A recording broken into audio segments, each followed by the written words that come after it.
अगर आप भी चाहते हैं कि JM म्यूजिक के ऑडियो वीडियो सबसे पहले आप तक पहुंचे, तो लाल बटन को दबाकर चैनल को सब्सक्राइब जरूर करें और साथ में बेल आइकन को दबाना न भूलें। Recording by planet music.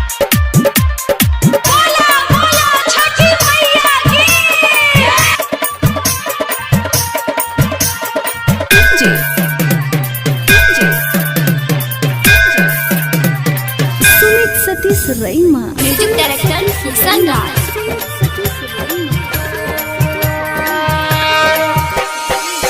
हाथ जोड़लियो के मैया तोरे दुआरिया गे नजरिया फेरना। हाथ जोड़लियो के मैया तोरे दुआरिया गे नजरिया फेरना। अभे लइयो रघ के बेरिया गे नजरिया फेरना। हवे लइयो रघ के बेरिया गे नजरिया फेरना। अभे लइयो रघ के बेरिया गे नजरिया फेरना। Planet music Darbhanga.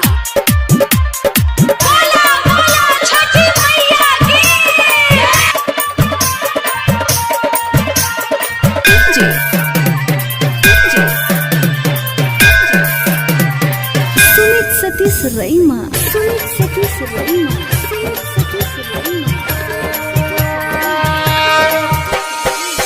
जोरे जोरे सुपवा के मैया जोरे नारिया लबागे दुआरिया ले लियो ना। जोरे जोरे सुपवा के मैया जोरे नारिया लबागे दुआरिया ले लियो ना। गे मैया जोर चढ़ लियो कोसिया गे दुआरिया लियो ना। हवे लइयो रघ के बेरिया गे नजरिया फेरना। अभे लइयो रघ के बेरिया गे नजरिया फेरना। Planet music Darbhanga.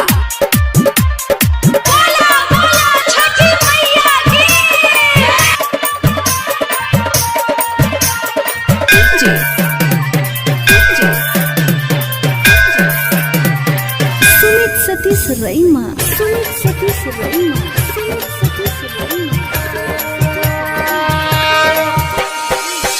अन्हरा पुकारो गे मैया लंगरा गोहारो गे चरनिया तोरे ना।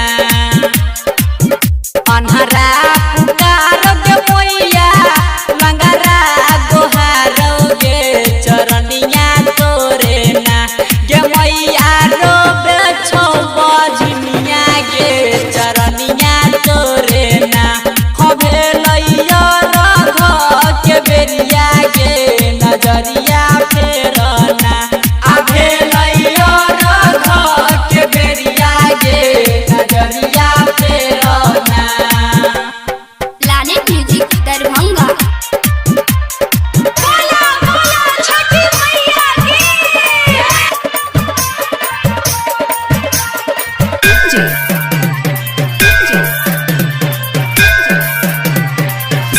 सतीश रईमा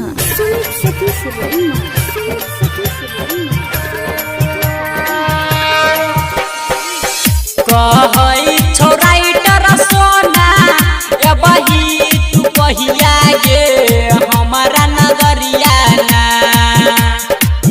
कहई छौ किशन सुमन एबही तू कहिया गे हमारा नगरिया ना। रमन जी यादव गावे भजनिया गे नजरिया फेर